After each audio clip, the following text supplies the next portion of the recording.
各位，今日係11月1號，又同大家見面，股海運圖節目咧就一個禮拜一次啦咁我都經常睇下自己嘅收聽率嘅，我都唔預好多人收聽嘅啫，因為實際上炒港股嘅人咧，我始終覺得係少咗，因為第一年紀大咗啦，第二啲人炒後生嘅炒美股啦咁但係我亦都留意一樣嘢嘅，如果個世界安靜咧，咁我節目咧就少啲人聽嘅，即係如果個世界動盪得好緊要咧，就會多啲人聽，所以咧就少啲人聽就好啲嘅，即係對即係平心而論啦，即係咁就今個禮拜咧其實就好關鍵嘅，因為點解咧？今個禮拜除咗美國嘅科技股鴻用七交龍公布大部分都公布晒業績之外咧，咁另外就梗係當然係習特會啦，習特會嘅見面大家就非常之注目啦。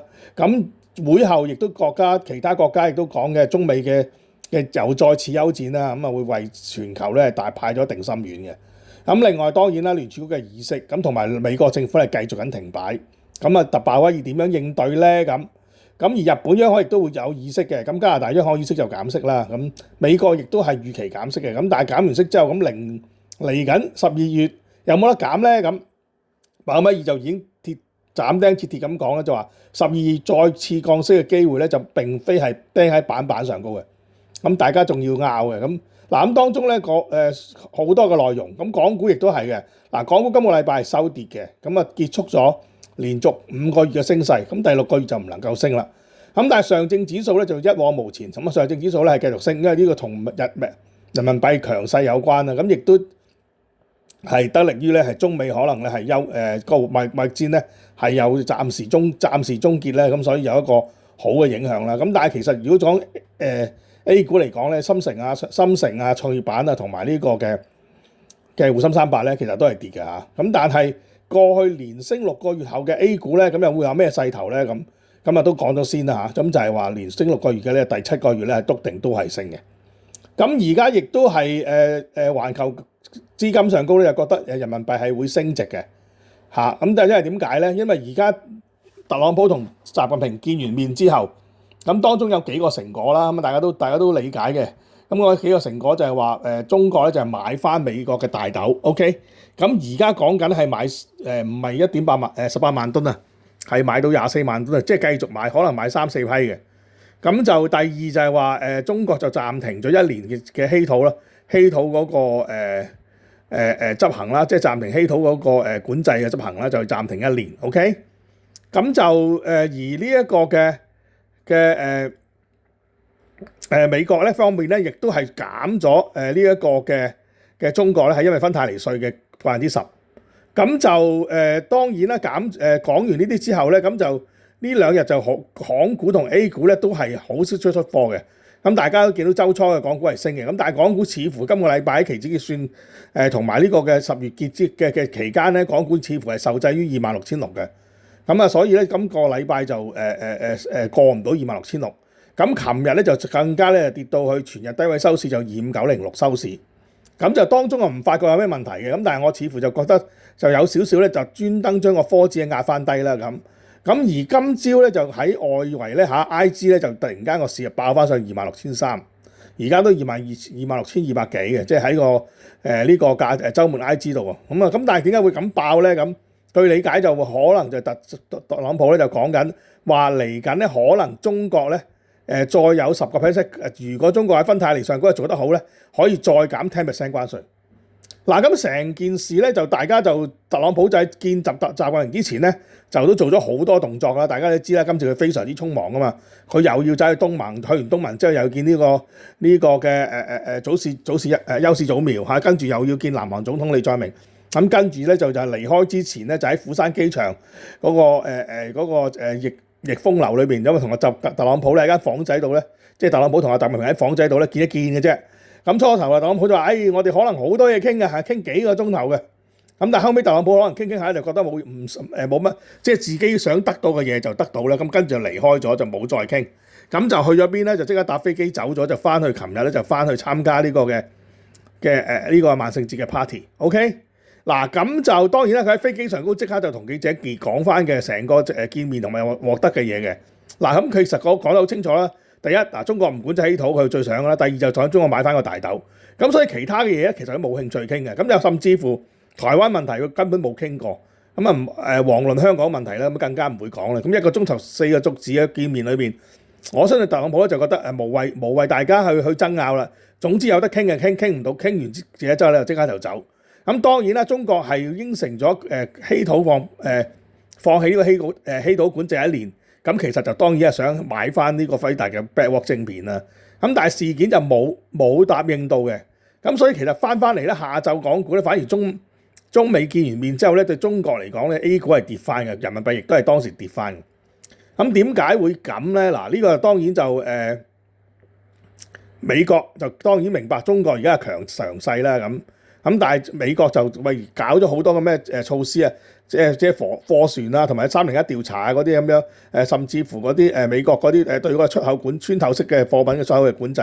咁其實大家就去到大家能夠接觸見面咧，就似乎大家咧就定咗個調嘅，就有問題繼續傾落去。咁習近平就當然啦，亦都係唔滿意嘅，因為大家會見到咧，佢 TikTok 佢冇去簽字嘅。咁所以當人哋問特朗普，喂，你而家 Blackwell 晶片會唔會賣翻俾中國啊？咁佢話Blackwell 晶片係黃仁勳嘅，你問黃仁勳啦。咁 TikTok 有冇簽到約咧？據理解本來應該要簽約，就話達成嗰個賣出嘅協議噶嘛。咁跟住特朗普就話，喂，我哋相信咧續後嘅官員會妥善處理。咁其實係冇簽到嘅。咁所以其實中國咧喺呢件事成件事對美國嚟講咧，美國咧就攞咗自己想要嘅嘢咧，就冇俾翻更加多嘅嘢。咁所以對中國嚟講咧，就其實就唔開心嘅應該。咁但係個問題，所以特朗普見到咁咧，琴晚都出嚟再講咧，就可以再減10%嘅關稅。嗱點解會咁咧？嗱而家大家明啊嘛，你實際上57變咗47，即係個芬太尼稅減咗10%啊嘛。咁其實美國係梗係想攞多啲啦，咁但係結果就攞唔到多啲啊嘛。咁大家就結果就點到即止，就見完就算數。咁你及出嚟翻嚟之後咧，你見到個問題就但係雙方都冇贏晒，咁亦都當然冇輸晒啦。咁但係其實對美國嚟講係着數嘅，點解咧？因為實際上你中國對美貿易實際上已經跌到去單位數字啦嘛，9%。咁好多數據你要見到一轉口嚟咗香港嘅，咁但係個問題就係話，中美嘅數據見得咁差嘅時候，咁你美國其實如果你收57%嘅中國關稅，你係會引起通脹噶嘛。咁而喺性價比嘅情況底下，美國人係要買中國嘅貨噶嘛。咁如果你減到47%的話，咁其實你進出口商每人承擔10零%，咁結果個關稅就唔係影響咁大啦。第二，如果一減咗個關稅之後，美國人買翻多中國落多啲訂單，冇錯，對中國經濟嘅工業製造可能會好咗。咁但係實際上嚟講，如果中國嘅貨銷貨去美國，特別喺呢個萬聖節同埋呢聖誕節期間，如果銷貨多咗的話，喂，咁其實對美國嘅稅收自然會增加，因為實際上大家都知道啊嘛，中國同美國中國嘅輸入俾美國嘅出口商品以前係佔據喺差唔多成4分之1至5分之1噶嘛，最高峰嗰陣成20幾個%噶嘛。嗱，咁而家問題轉翻咧，其實對美國嘅收多咗關稅咧係會收多咗嘅，而個通脹問題咧亦都會減弱咗嘅。咁所以特朗普話，喂，我可能會考慮再減多聽喎。咁其實呢個咧唔係吹水嘅。咁你係咪因為呢個消息而令到琴晚夜期個 IG 咧再升300點咧？我就要星期一先再論證啦。咁而家暫時就假設係咁啦。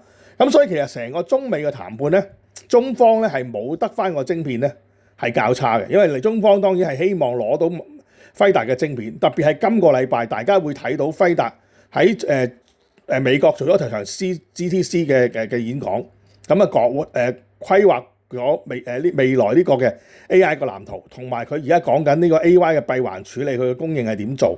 咁亦都另一個講法咧，就琴日亦都喺南韓咧呢個 APEC 會議咧，黃仁勳咧亦都着翻到黑色西裝咧出嚟就講翻 AI 會將來會製造100萬億美金嘅產值。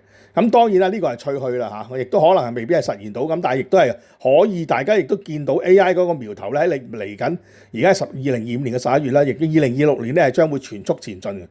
咁大家會見到咧無遠弗屆，咁甚至乎有啲人就擔心係會令到好多工人失業，但係其實如果有 AI 資助咧，其實好多工人就算佢唔係好高水平咧，其實佢嘅生產力都係會得到提升嘅。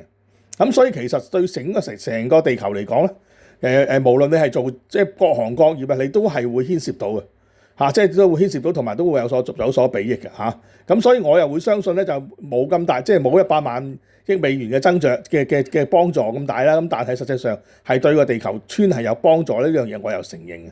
咁所以咧，我再講黃仁勳嗰個論點啦，即係個論點啦。咁而家我就想講咧就中國咧就喺呢件事完咗之後咧，咁其實咧就基本上中美咧係可能休戰嘅。咁啊進展落去點咧？咁大家唔樂觀嘅，因為修昔底後鄭，大家兩個大國博弈嘅情況底下咧，就最好嘅狀態就係特朗普就話出年4月我就會去中國訪問。OK， 咁嚟緊咧就習近平咧亦都可能喺5、6月之間就去翻美國訪問。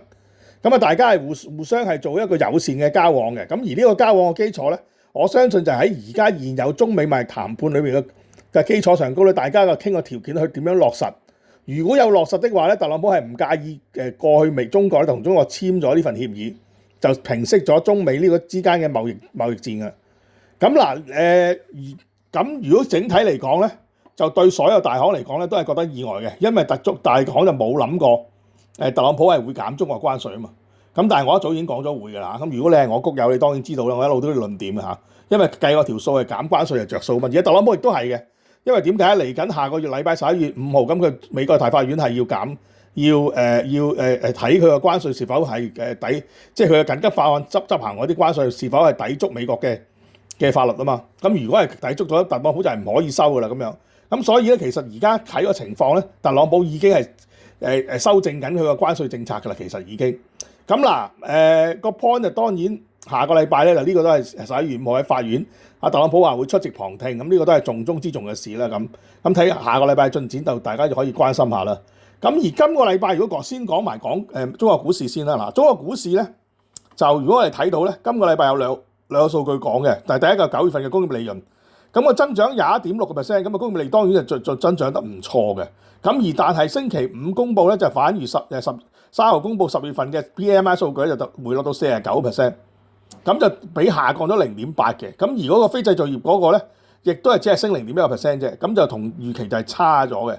咁當然就大家好失望啦。所以琴日個中國股市下跌同埋香港股市下跌咧係有理據嘅。咁但係個 point 就話根據呢個國家統計局嘅官員講出嚟講咧，就話因為受10月1號假期嘅影響，咁所以個經濟係放緩咗，所以令到官方嘅製造業咧個 PMI 咧就係放緩。嗱，呢個解釋咧就係咪真嘅咧？咁下個禮拜大家睇翻，即係呢個另一個嘅非官方嘅非官方嘅製造業 PMI 數據啦。咁就係睇下下個禮拜公佈嗰啲數據係會係點啦咁樣。咁嗱，另一個就就係呢個嘅中國咧，而家公司業績咧亦都公佈緊嘅。咁大家都知道咧，公司業績咧整體嚟講係派多咗息嘅。咁而大家亦都見到咧，中國嗰個股市咧中國股市咧其實喺嗰個中國股市咧喺呢個嘅近排嘅報告咧就係話中國嘅公司嘅整體盈利啊，係增長咧就係上一季度啊，就係呢個嘅就有17.78%嘅，係咁多年裏邊咧係最好嘅。咁分析員估計咧，如果按年再升，即係嚟緊下一個季度啊，即係今年第4季啦，就亦都有14% 增長嘅。咁如果咁睇咧，滬指嘅市盈率咧就15.76倍嘅啫，咁略高於歷史紀錄嘅14.46倍。咁但係如果比較2015年同2007年咧20倍咧，仍然係有個空間喺度。咁所以啲人講緊咧，嚟緊呢個今個月11月咧，就講緊過往連升6個月之後咧，第7個月多數都係升嘅。咁係2009年7月咧，係升咗7個月後咧，股市先頂唔順再回落。咁所以呢個慢牛咧，而家大家睇個升幅咧，可能上證指數咧喺未來2個月咧有權係見4300點嘅。OK。嗱，咁呢個咧就係外資睇法啦。咁而亦都有人外資亦都講嘅，如果花旗話咧，如果美國嘅真係科技股係 AI 出現一個泡沫的話，咁最好對沖呢個嘅 AI 泡沫咧係乜嘢咧？就係呢個嘅黃金同埋 A 股。OK， 嗱咁就另一邊廂咧就滬深交易所亦都喺琴日宣布咗咧，就話納入咧呢個嘅更加多嘅 ETF， 即係由過去嘅17隻咧就增加多6隻，就23隻嘅 ETF， 咁多數係科技股啦嘅 ETF 咧就納入去呢個北水，即係 ETF 通道啊，咁就令到可以北水就可以買。咁呢個係咪因為琴日咁樣而令到嗰啲科指咧令到成個10月份咧科指要跌成差唔多9%咧，咁係 mark 翻低個科指而係買咧咁。咁嗱呢個咧就當然大家就呢個亦都唔奇嘅演繹，呢個演繹都唔奇㗎。咁大家就觀察啦，因為去到11月11號咧，咪11月10號咧，咁呢啲買 ETF 咧就會生效，係咪撳低嗰啲股價然後我嚟買咧？咁當中有啲 ETF 梗係有人偷步買㗎嘛，咁你就有17隻買得㗎啦嘛。咁你撳低咗之後，你咪買其他17隻咯，然後到11月10號之後，你另外個可以買嗰5隻買嚟換盤買嗰5隻咯，就呢個有可能會有出現問題咧。咁但係當然睇下個資金流啦。咁港股10月份唔能夠升個升市咧，亦都可能就因為過去5個月北水咧買得太勁啦，因為已經買到超過11000億啦嘛。咁10月咧就其實北水咧係流速係減慢嘅。咁如果北水流速減慢，會唔會有另一個現象咧？就係啲錢搬翻去買 A 股做翻呢個12月，即係呢2個月 A 股嘅反明個可能係跑贏港股喎，因為港股可能即係27000幾、27500已經係阻力啦，咁升幅係受到限制啊嘛，咁所以咧就啲錢咧就搬翻去買 A 股咧咁。嗱呢個咧可能都係11月咧重要一個嘅觀點嚟，咁但係到時大家睇下個情況會唔會係咁啦 ？OK， 嗱咁就嗱，因為實際上呢個嘅呢個中國股市其實係如果你講比較嚟講，今年嘅升幅係A 股係升少過港股噶嘛，係咪？嗱咁啊，翻嚟講翻港股啦。咁港股雖然係下跌啦，咁但係港股亦都係今個禮拜咧好多公司公佈業績嘅。咁如果以成個月嚟計咧，咁恒生當然係最好嘅藍籌啦，升咗三成啦，因為佢係被私有化啊嘛，升咗3成半。咁收150.1個6啦嚇。咁另外中國宏橋啊，因為鋁啊同埋呢個嘅鋁啊同埋煤啊，因為天氣咧嗱鋁價上升咧。同埋銅價上升咧係有原因嘅，雖然高盛話咧而家個銅價上升咧係有一個泡沫，咁但係因為如果中美貿易停嗰個和好翻的話咧，中國嘅出口預計咧係會增長有所增長嘅，咁消耗銅同埋鋁咧就自然會增加啦。OK， 咁另外中國人壽嘅業務亦都係好咗嘅，咁所以人壽嘅升幅差唔多亦都有1成。咁神華上升就關乎咧就呢個嘅工資嘅改革啦，同埋呢個嘅拉尼亞現象咧，就認為即係同油價中國同油價上升係一模一樣嘅。因為嗱，如果油價上升，而家大家就當然明白啦，點解中石油會升10%啦？咁你話因為唔準買俄羅斯石油啊嘛，個油價先買貴咗，咁個油所以中石油嗰啲自然會升㗎啦，係咪？咁所以預期中國可能因為買唔到俄羅斯平油，跟住咪升咯。咁所以其實而家另一則係講緊咧，中國係向美國買油嘅。咁睇下下個禮拜有冇公佈啦。咁所以如果特朗普再減中國10% 關稅咧，係咪關乎中國咧走去買唔到俄羅斯油咧，就走去買美國嘅油咧？嗱呢個咧大家就可以留心睇睇嚇。咁另外跌幅當然咧就係啲恆生指呢個嘅科技股成分，有科技股啊，理想啊、小米嗰啲係比較跌得多啦，差唔多都跌2成嘅。咁呢個係咪有啲基金去換倉咧？咁普馬特都跌15%咁其實就唔合理嘅。咁但係個問題就個市，如果你10月11月唔跌，你點12月掹翻個價咧？咁所以咧我自己覺得有啲炒過咗嘅，亦都褪翻後。咁所以港股喺而家呢段時間嘅表現咧，有啲股份咧就個調整好似好深咁嘅。咁呢個唔難理解㗎，呢個絕對唔難理解。咁當然啦，大家就會見翻呢啲好嘅股票啦。咁咩係好嘅股票咧？譬如匯豐，嗱匯豐今個盈利係下跌14%嘅。咁當然大家話匯豐個業績咁差，其實唔係喎。匯豐喺財富管理業務上高同埋嗰個人壽業務上高都係有咗增長嘅。咁個增長咧就稅前盈利91%，佢升咗到3%。咁但係因為馬多夫案就令到佢要有一啲嘅法律罰款要回撥啦。咁跟住另外咧嗰啲嘅壞賬比率亦都係有所增加。咁同埋佢亦都講緊佢未來就係唔會回購股份啊嘛，因為佢要私有化呢個恒生。咁但係恒生私有化嘅文件應該據理解就12月中會寄出㗎啦。咁就預計可能出年第一季可能已經搞掂咗恒生。咁如果恒生私有化又可能放翻個市場咧，成1000幾億嘅資金出嚟㗎嚇。咁嗱，而家問題就係話大家睇到咧，就匯豐個股東回報率咧提升到15%喎。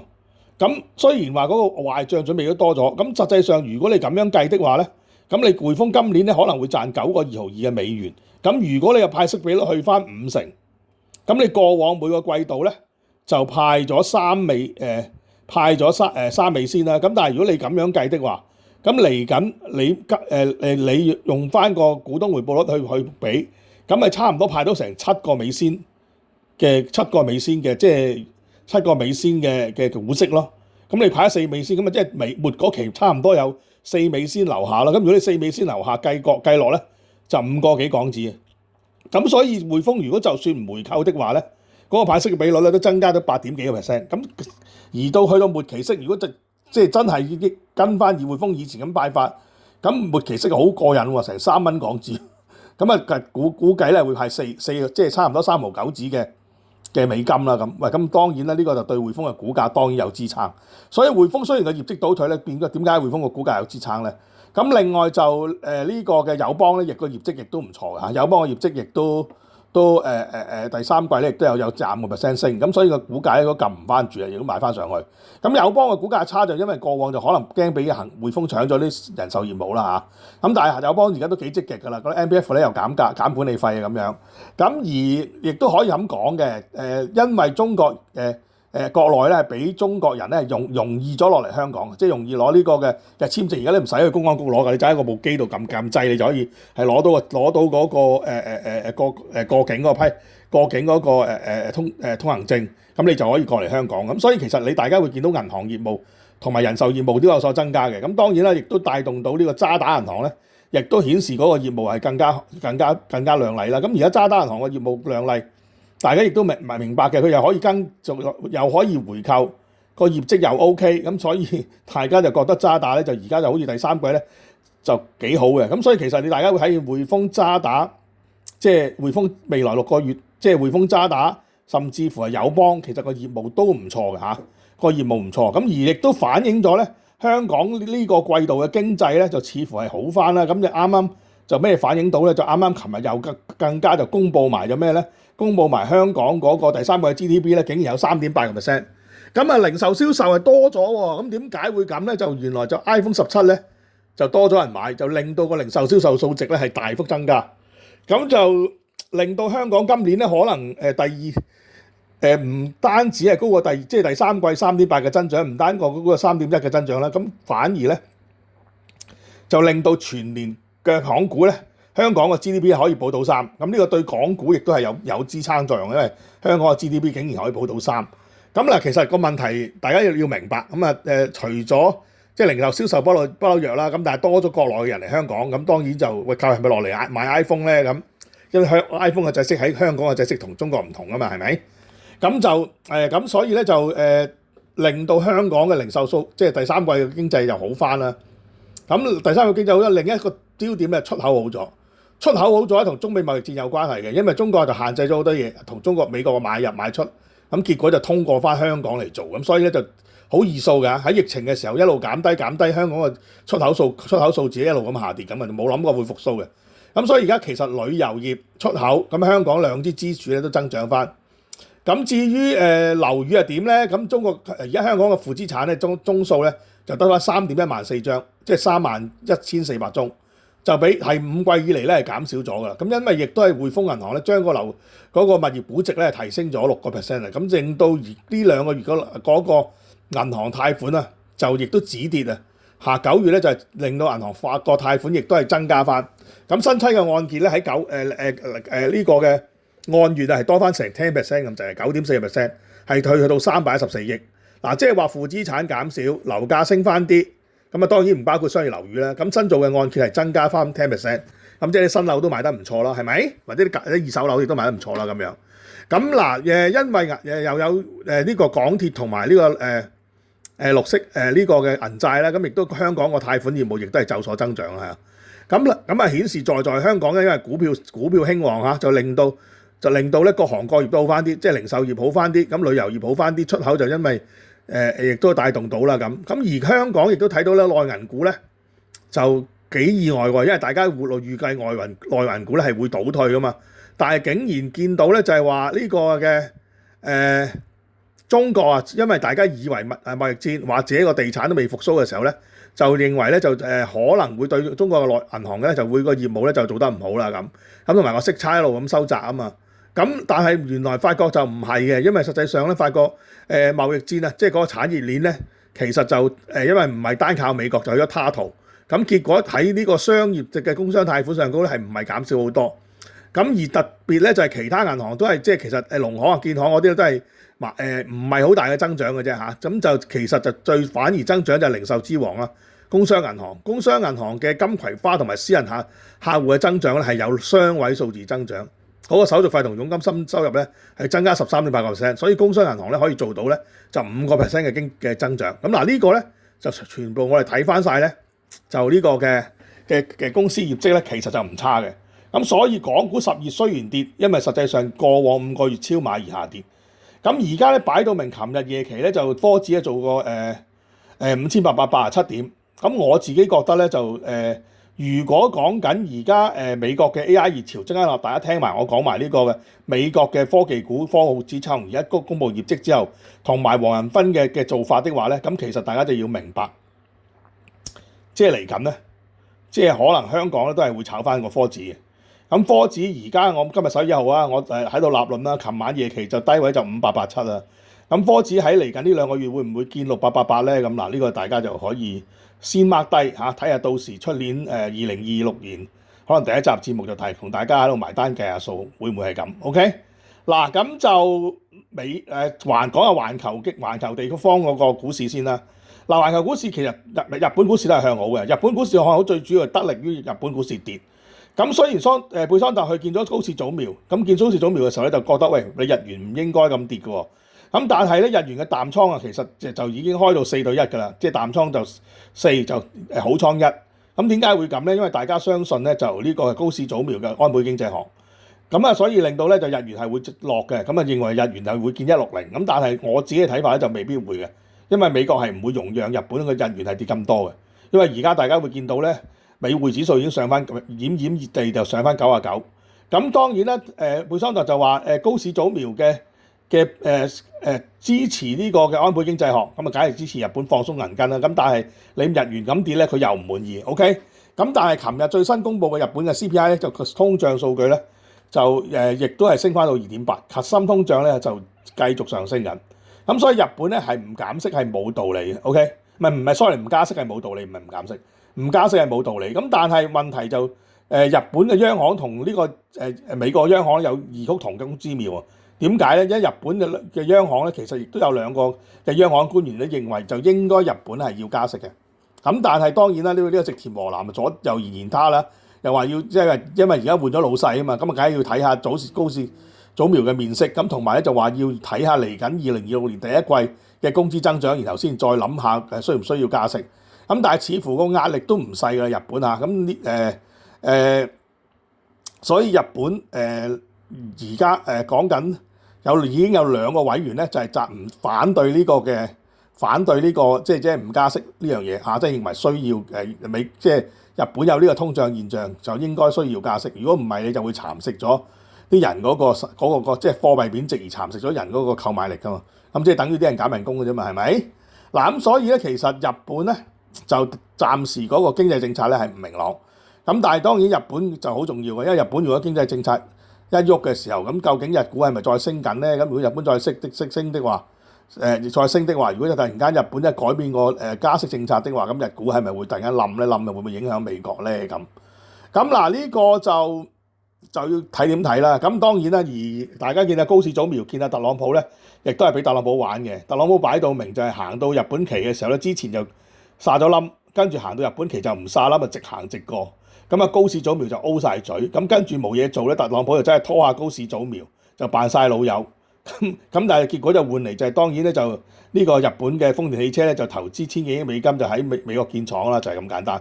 咁而南韓亦都係㗎，李在明啊送埋個金皇冠啊，即係打造即係韓國就非常之肉酸嘅皇冠，就即係打到我就覺得唔靚啦嚇。咁大家如果覺得靚就大家話，即係大家覺得金係靚就靚啦，咁就用翻即係韓國古代嗰啲人嗰啲皇冠帽就打造咗個送咗個真金皇冠就送咗俾特朗普。咁但係特朗普都唔俾面啊，都係要韓國咧投資，攞3000億3000幣咧投資翻美國。咁另外咧就俾啲着數韓國，就減咗韓國嘅汽車關稅。咁但係問題就係而家就大家會睇到咧韓國車喺歐洲嘅銷售咧就已經跑輸俾中國車㗎啦。OK。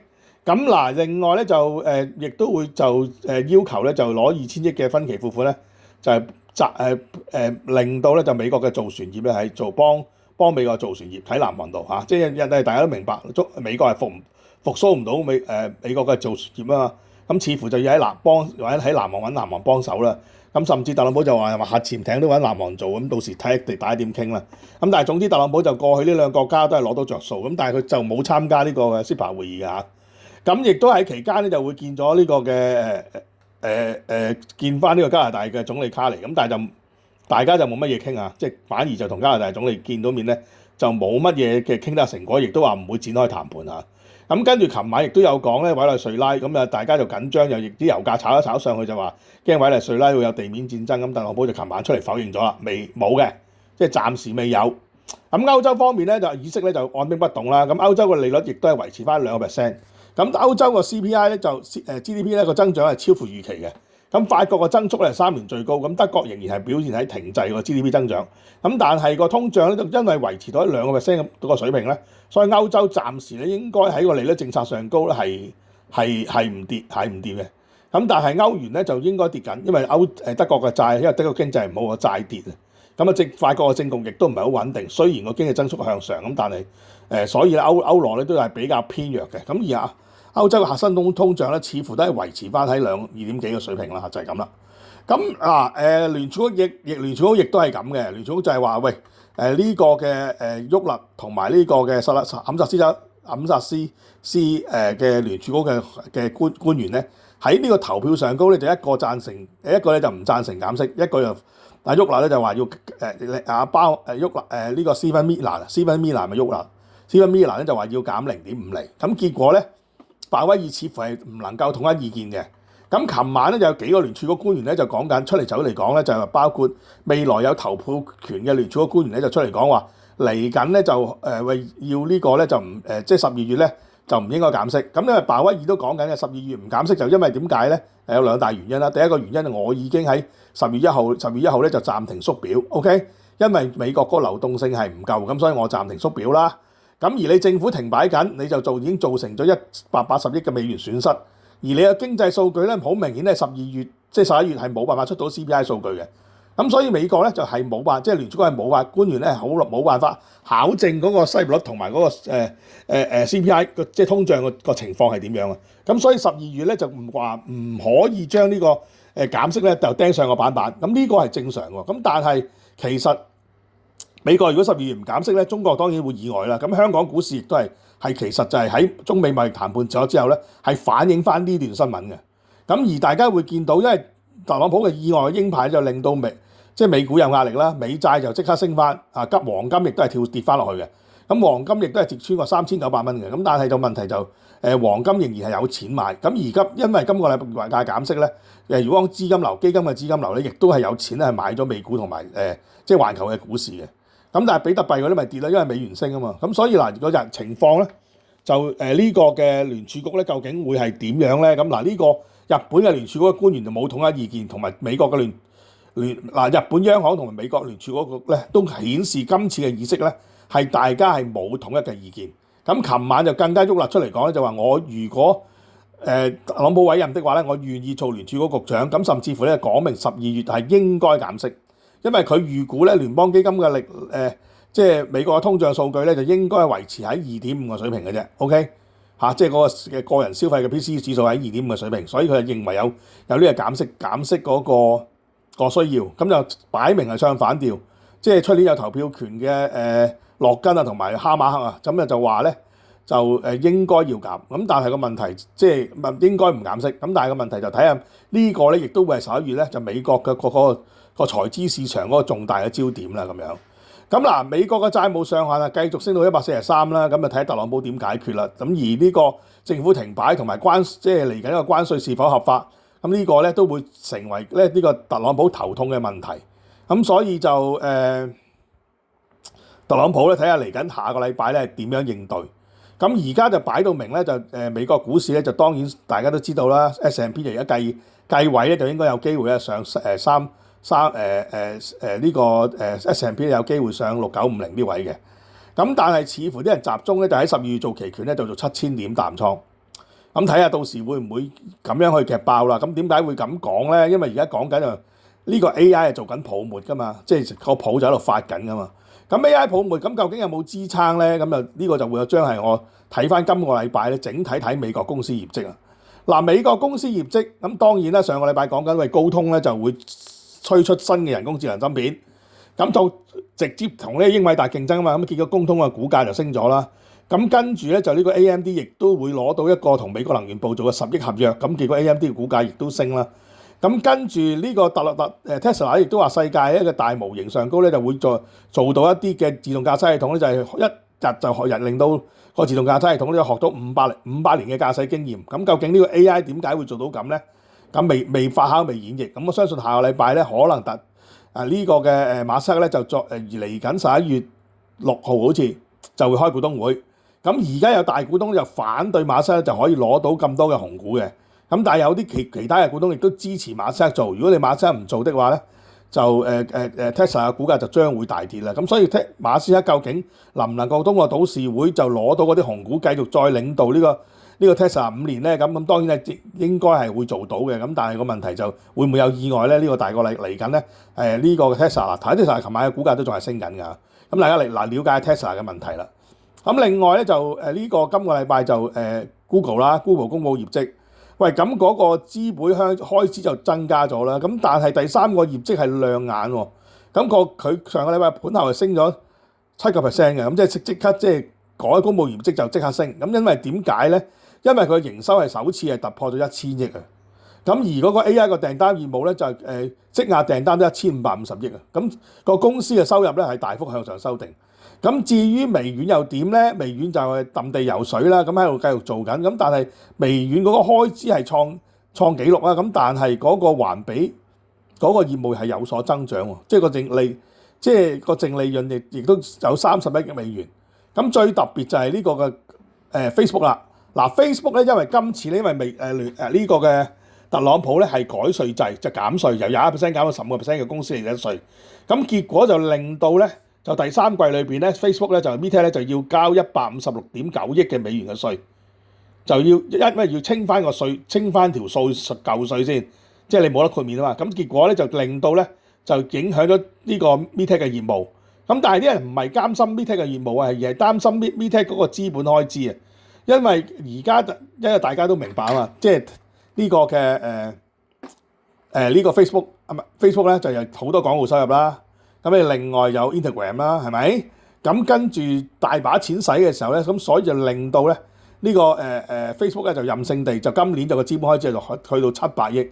咁來年咧就唔封頂 ，OK？ 咁啊繼續去搶人才，即係大家都知㗎。朱伯格成日都就話叫咗 Apple 嘅蘋果啊，叫咗 OpenAI 啊嗰啲主要嘅AI 嘅設計嘅人啊嘛。咁跟住佢而家就繼續咧就喺度買晶片。就寫模型，繼續喺鋪管道，咁繼續係做雲業務，咁啊想一條龍嘅咁樣咧，就係發展呢個 AI。咁但係個幾時有錢翻嚟咧？咁唔知幾時即係咁啊？只係靠廣告嘅現金流咧支撐住。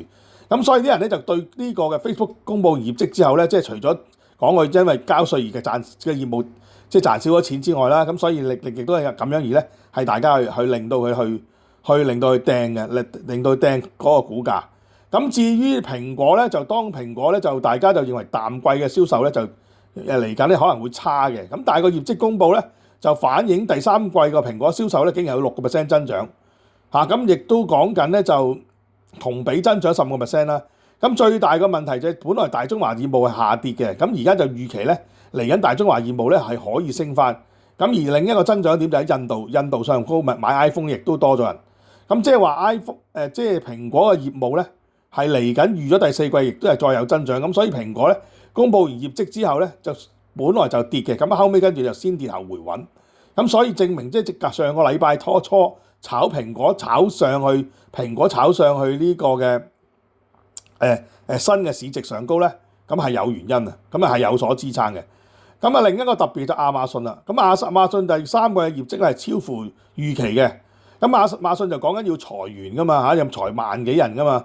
咁佢個AWS 嘅業務增長有20%，咁創咗係3年最大嘅漲幅啊！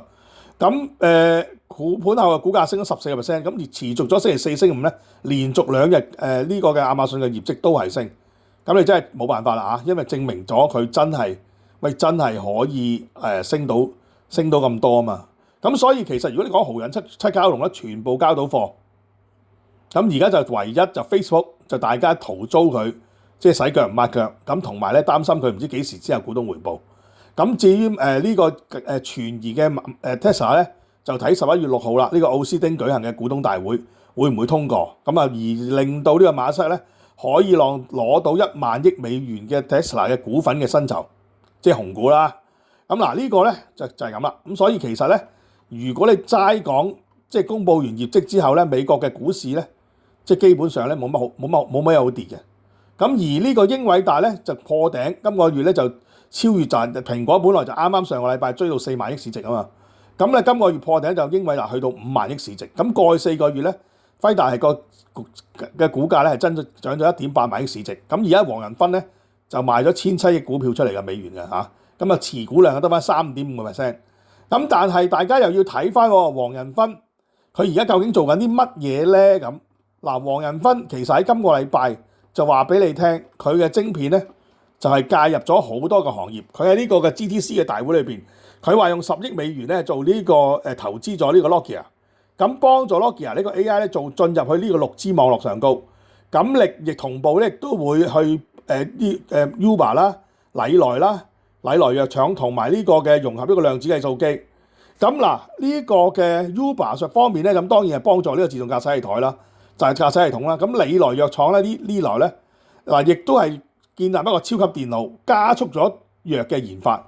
喂，咁而家的而且確大家會見到呢來嘅藥嗰個研發上高咧係得到 AI 嘅幫助。咁但 AI 嘅幫助之後咧，咁就令到呢個嘅縮短咗嗰個研究2種藥嘅時間。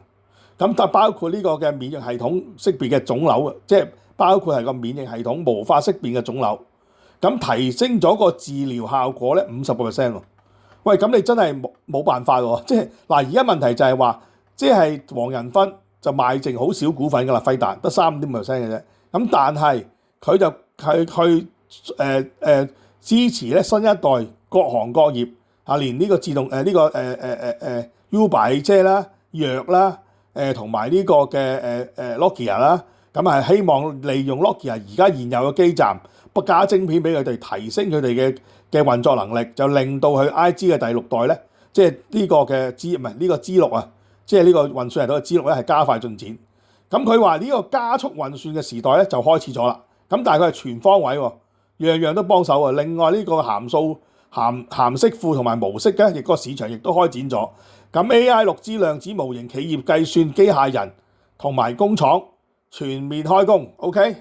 咁呢個6G 中心量子電腦能源建造，咁能源建造咧就呢個當然喺美國係大事發生啦，即係大件事啦。因為點解？因為你嚟緊要用能源去應付噶嘛。而家講緊呢個能源方面咧，就嚟緊就都繼續就投資喺呢個能源上高啦。咁美國嗱，咁而大家如果見到呢個黃仁勳咧係加快去呢個嘅幫手，就係呢個同呢個三星啊用晶片去合作啊，投資喺呢個韓國三星上高，咁就去亦都有做咗合作啊嘛。咁所以其實佢今個禮拜2場嘅演説會，即係喺呢個 APEC 同埋呢個 GTC 嘅大會裏邊咧，就係好圖譜地咧將呢一個嘅 AI 嘅發展咧係加速嗱。咁其實黃仁勳發做呢個嘅函式庫嘅突破 AI 嘅應用嗱，呢個咧就對中國嚟講係挑戰嚟嘅。因為點解咧？你中國而家15規劃講緊就要加快啊嘛。咁但係你冇 Blackwell 嘅晶片，你點樣加快咧？咁究竟而家呢個嘅中心係咪唔可以應付到咧？咁嗱，所以其實中國咧係咪真係可能會同美國再傾多啲偈？亦再同美國係合作多啲，而換取呢個 AI 發展咧。因為你見到中國而家喺度做緊啦，咁初年頭就 DeepSeek 就崛起咗中國啦。咁跟住 OpenAI 就話我而家即刻做啦。咁跟住而家做緊嘅時候，就結果就揾到個龍頭大佬。咁而家就變咗黃仁勳就唔係見咗輝大嘅老細咯，變咗係 AI 嘅盟主咯。除咗支持 OpenAI 之後，就攞我嘅晶片。就係你哋唔使找數，我生產咗晶片之後咧，你哋跟住咧就走去投資你哋公司。咁晶片嘅成本有幾多？大家心知肚明。咁佢攞咗個投資之後，跟住再發展。咁咁係咪2026年之後跟住大家初就好擔心會俾炒魷魚啊？咁即係間公司都炒魷魚啦。咁但係炒魷魚之後，原來你原有嘅員工咧，如果一多 AI 協助咧，你嘅工作能力咧個生產力係會大大提升嘅喎，即係小則就提升10幾%，大則一齊提升25%嘅喎。嗱，咁如果係咁的話，咁你2026年咧係充滿咗個場景啊。咁所以你啲人而家喺度猛講個泡沫咧，咁我覺得係會有嘅。咁而呢個嘅市場上高就亦都講緊個泡沫係會點咧咁。咁嗱，而家亦都講緊如果個泡沫係出現的話咧，咁就大概估計下個泡沫係會點咧？就啲人就話講緊首先而家就開始去發展啦，發展到睇個盈利咧。如果盈利唔達標之後咧，咁跟住呢個股價就可能會跌啦，跌完之後可能會有第二波，就造成咗雙頂，然後先至會陷入衰退回落。咁究竟會唔會係咁咧？咁其實就睇翻嗱，因為有啲人就而家睇少咗個發展啊。有啲人認為你而家投資咁大咧，你最終個盈利只係得5%，你對你咁大嘅資本開支啊，似乎係唔啱。咁但係而家你睇黃仁勳咁樣將所有嘅晶片同行業咧，就去邊個行業而家都涉獵緊去做緊。咁呢個加速咧係相當之快喎。咁就相當之快之後，咁究竟係會產生嘅盈利係咪會似黃仁勳咁講係100萬億美元咧？咁我相信係可能係假㗎啦，因為未必100萬億。咁但係到時如果個盈利產出嚟就係唔係啲專家估計係5%，咁嘅時候會點咧？咁所以而家其實咧個爭拗喺度咧係都好大。咁但係咧大家都係嘗試畫個場景出嚟。咁但係無論點都咧，美國股市就係新高又再新高。咁嚟緊睇咧就擺到明，今次嘅停擺咧，特朗普擺明係有陰謀，就停擺個政府咧製造混亂，就恐嚇，即係可能令到個關稅問題睇下點樣可以繼續去收啦。咁跟住就睇下點樣就即係嗱，而家鮑威爾就已經應承咗係唔縮表啦嘛。咁所以睇個情即係唔縮表就增加咗美國個市場個資金流動性。咁所以其實個流動性冇稀缺嘅。咁所以港股你話爆唔爆到頂啊？睇阿爺嘅心態，同埋究竟而家你黃仁勳嘅加速咗美國嘅 AI 發展之後，即係你如果睇 OpenAI，即係你大家都見到啦，呢個Sam Altman講就得，即係就做就唔得噶嘛。而家你見到真係一個禮拜飛兩場，飛完喺美國講完之後，星期一講完就星期五就再去韓國講，咁啊向大家說服。咁說服完之後咧，我都冇定案嘅。咁總之我而家同大家講，你話係泡沫，你認為係泡沫就你自己認為係泡沫啦嚇。你話將來真係又做好似黃仁勳咁做到100萬美元嘅創收嘅，咁呢個又力佢100萬億美元嘅創收咧，就你信你又信啦嚇。咁但係我自己覺得咧，就大家應該要關心同埋睇得潮。咁港股咧，我認為11、12月咧都係精彩嘅嚇。點解咁講咧？即係縱然大家唔去聽，大家可能覺得喂，你啲26嘅港股已經好貴啦，冇乜嘢值得研究嘅勢頭。咁除非我走去買新股啦咁甚至乎呢幾日衰格到咧，啲新股啊竟然係炒啲量化交易，真係炒新股嘅，舊股反而唔炒，反而掟騰訊掟阿里就走去執翻低個市。咁嗱，掟騰訊掟阿里執翻低個市咧，今個禮拜亦都係嘅，沽騰訊就買美團，因為美團就要出嚟就活，即係啲債咧就會置換啊。咁啊要發展咗好似235億定咁嘅債出嚟，即係講完啦，咁啊講完債出嚟，咁所以咧就即係就令到咧就置換翻就買翻美團就沽阿里。嗱咁整體嚟講咧，我自己覺得個港股咧，我暫時睇咧即係25,500啊、25,300啲位咧，即係上個月啲低位咧就應該有支持。咁如果質落去的話咧，咁港股能唔能夠衝頂咧，就睇中美就會唔會再有進展，係咪真係好似特朗普話齋，我再減你聽。嗱呢個唔係特朗普想咁做嘅，可能如果真係法院判完之後佢收唔到咁多嘅之後，咪再一路褪咯，褪翻低條關稅咯。咁睇用邊種方式褪，咁可以褪乜嘢咧？就話喂，我唔收整體嘅關稅噶嘛，我有啲關稅唔係同我美國相關嘅，我就唔收啦，即係有啲唔收。咁結果到中國就唔係整體減你10%，可能有部分嘅就免收關稅，直情有部分就堅持收翻47% 關稅，就可能會咁樣，即係可能同美國直接競爭啲商品咪收翻咯咁樣。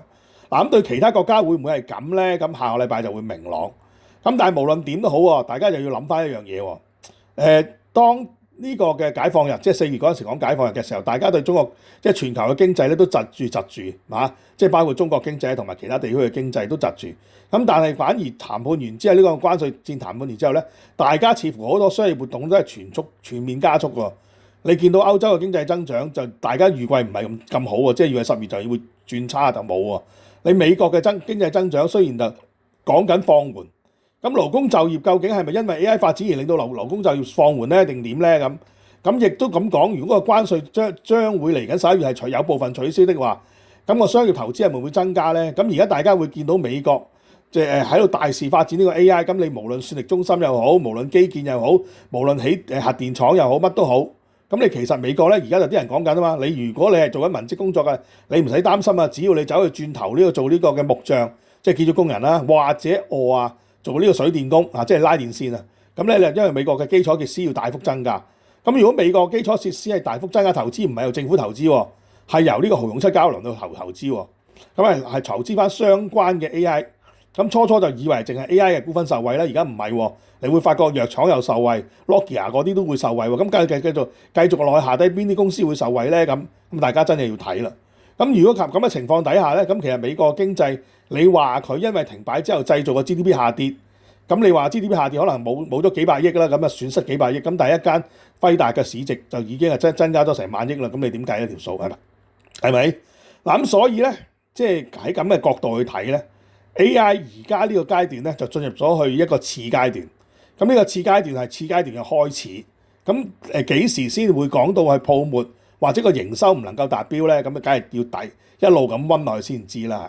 咁另一邊廂就係中國啦，嗱中國你自己話我等芯片發展，我會彎道超車。咁問題你等唔等到咧？咁其實咧，而家我講緊嘅，即係 Blackwell 芯片究竟有冇賣俾中國咧？咁琴日嘅議員就解咗俾你聽㗎啦。咁啊要監管呢個嘅馬來西亞，就認為馬來西亞咧有啲 Blackwell 芯片係偷運俾中國。咁其實個問題，即係究竟美國會唔會隻眼開隻眼閉，就有得馬來西亞買呢個 Blackwell 芯片，然後將個 Blackwell 芯片係轉俾中國。咁如果特朗普就唔明確地俾馬來西亞買，咁但係又即係唔明確咁樣阻止中國買，即係明確咁阻止中國買輝達嘅芯片，但係又唔阻止呢個嘅馬來西亞將啲芯片運過去俾中國，咁又會點咧？咁所以咧其實中美咧就明鬥咧就可能變暗鬥，咁但係喺暗鬥之中咧，大家可能因為雖然見咗1個鐘頭40分鐘。咁但係大家可能喺契入方面咧，大家都要點講咧？美國就要加快發展個 AI，咁個股市梗係唔跌得啦。咁豪勇7交龍嘅股份亦都交到成績，交到條數俾大家睇。OK，咁中國方面梗係想加快發展 AI 啦，即係大家都明白得 AI 得天下。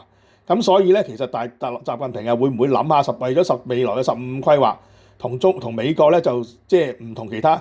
即係同呢個普京啊行遠少少，同金正恩行遠少少，咁啊同呢個習近平，即係習近平特朗普傾翻多啲偈咧咁。嗱，如果係咁的話咧，個港股咧就其實個苗頭就有嘅嚇，個苗頭有喺度。咁即係唔係話淨係啲大行就睇啊要買 A 股咁。咁究竟 A 股今嚟緊呢2個月係咪真係可以跑贏港股咧咁？咁咧係咁樣而抽走港股嘅水咧，咁大家又可以觀察。咁所以我今日咧就提咗好多問題，同埋今個禮拜即係呢一週啦嚇，即係無論係議息、中美嘅見面、中美嘅會面，或者 AI 嘅進一步發展，同埋呢個豪勇7交龍嘅股份嘅業績，其實都在咧就做咗一個即係對呢個整體嘅地球村咧做咗一個新嘅進展，同埋新嘅方向，同埋新嘅場景啊！咁所以咧大家一定要理解㗎嚇，你唔理解的話，咁其實咧就好蝕底嘅嚇，即係你唔理解，你咪唔敢攞錢去買股票咯。咁你話我唔敢攞錢去買股票，我抽下新股啊，大佬！嗱，而家香港咧一日咧就係差唔多，多數都係10萬人去抽新股嘅啫。咁當中咧就有人頂頭鎚啦。咁嗱，如果個個真係頂頭鎚，梗係頂9000人贏晒啦咁樣。咁但係而家咧就因為港股咧就香港又講緊有成即係講極都係200隻排緊隊上市喎。咁而家咧就搞到咧一日4隻股票上市嘅。咁但係一日4隻股票上市咧，咁但係個吸引力係多咗喎。點解咧？因為有啲公司嘅業績係好噶嘛。咁即係好似嘅賽力斯咁樣。喂，其實係華為個仔嚟喎，係問界喎，問界車賣咗70幾萬架喎，大佬50萬一架喎，即係大家都幾受歡迎啊！咁所以咧，其實你好多股票，琴日即係明略一開市，喂翻嚟就已經係升咗1倍啦，即係暗盤已經升1倍啦。咁所以其實喺新股市場咧，其實你調翻轉頭咧，即係你話點都去參與，咁我打從你抽50隻中1隻，你可能都賺翻1萬幾千嘅喎，係嘛？咁你最差嗰啲可能都唔會令你即係而家咁耐咧就得一隻穿招股價啫。咁但係有一隻好似金州嗰隻穿招股價嗰隻咧都可以咧翻實，即係31咧都係反手升翻嘅。咁嗱31其實亦都唔差嘅，因為點解咧？佢雖然個折讓價就冇咁，其實個折讓價少啊，反而蔡律師嘅折讓價就多。咁啊折讓得少，所以佢就升唔到啦。咁但係佢點都好咧，佢都做翻16% 嘅升幅，即係最高上過2個4毫幾啊，24個幾啊，24個4毫幾。咁所以咧，新股市場咧，其實大家都可以去留意下嘅嚇，可以去留意下。咁當然要做功課啦，做研究啦，要參與啦。咁而家又冇免息，即係免孖，而家冇免孖展嘅，要90%展嘅。咁你要準備啲資金去做。咁如果你少資金嘅，咪抽多啲咯，隻抽咯。你話你多資金嘅，你揀隻好嘅嚟頂頭鎚咯嚇，就係咁啦。咁咧都係一個揾錢機會。嗱我自己咁講啦，你睇到香港嘅零售市場好翻咧，咁同股市嘅壯旺同埋啲人揾翻錢、賺翻錢係咪有關係咧？咁我答大俾大家聽係有關係。咁所以如果你大家聽我呢個節目咧，我唔係鼓勵你去炒股票，我係鼓勵你咧係幫自己揾翻啲錢。OK， 喂，即係唔係咁，即係點講啊？唔係成日咁好景㗎咋？因為點解咧？而家大家講緊出年美元就會轉翻強。美國咧就可能嚟緊都仲有1次至2次嘅減息機會，咁香港咧可能就嚟緊仲可以減多1次機會。咁減完之後，如果個經濟係大家好，咁啊中美和解嘅經濟大家好，咁啊大家都開心啦，咁啊經濟繼續可以穩定發展啦。即係香港嘅樓市可能會好翻啲，商業樓宇可能因為多咗外資嚟香港投資，亦都可能會消化啲盤啦咁就可能香港嘅經濟就穩定翻啦咁但係個問題就喺呢個階段裏邊，咁你大家都要參與下，即係我唔理你長者又好啦，我唔理你自己本身係後生仔女都好啦，咁你調翻轉頭，你都可能喺個股票市場上高一年揾翻3幾萬都應該有啊，係嘛？即係你簡單抽新股啫，都應該有啊。咁如果嚟緊11月份個月中個股票係回落嘅，即係迎接呢個恒生指數換盤啊、MSCI 指數換盤嗰啲一大隻啫。而個股市係有25,000邊啊，咁你咪即係25,000幾啊咁咪考慮下買個股咯，或者買啲個股可以揸下啦揸下希望12月咧就有更加亮麗嘅做法啦。咁所以呢個10月份嘅香港股市跌咧，就我唔覺得唔係危機啦係一個機會。咁而美國股市就更加明顯話俾你聽咧，就個泡沫有，不過個泡沫咧係初始，即係第二階段啊嘛，第二階段初始啊嘛。咁而家就個泡沫就唔喺輝達度啊嘛，因為輝達個市值點解去到5萬億嘅？因為佢已經無遠弗屆咁做咗呢個嘅 AI 發展嘅盟主啊嘛。所以大家要理解個情況係咁。咁如果唔信我嘅，咪就自己攞翻黃仁勳喺美國嘅演說嘅新聞稿又睇又好，上翻佢講嘢嘅內容睇下又好，咁或者睇翻琴晚啊，佢自己 APEC 着套西裝出嚟講翻嗰個 AI 嘅發展嘅情況會係點啦，係嘛？我都係苦口婆心啊，希望大家咧係同翻個即係與世界同步啊，與 AI 同在同埋呢個世界嘅發展咧係並軌啊！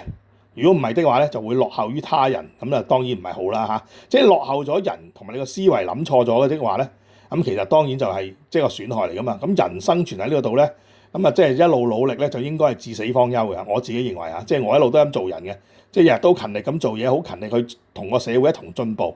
咁呢個係必然嘅事嚟嘅如果唔係的話，你俾嗰個社會脫節咗，或者你同個社會有所區隔咗嘅時候，咁你個情緒都可能有問題啦，或者你即係對個社會嚟講，咪憤世嫉俗咯，係咪先？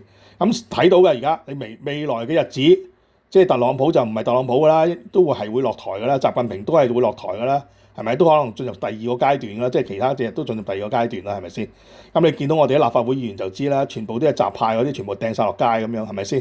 係嘛？即係大家諗就知㗎啦 OK，嗱呢啲政治嘅嘢唔講太多啦咁香港嘅股市邊個琴日做低個股市咧？咁我亦都唔講太多啦即係啲費事快講嗰塊嘅嘢唔好講啦咁總之我認為個市咧，即係暫時嚟講咧，有見低位咧都係機會。OK。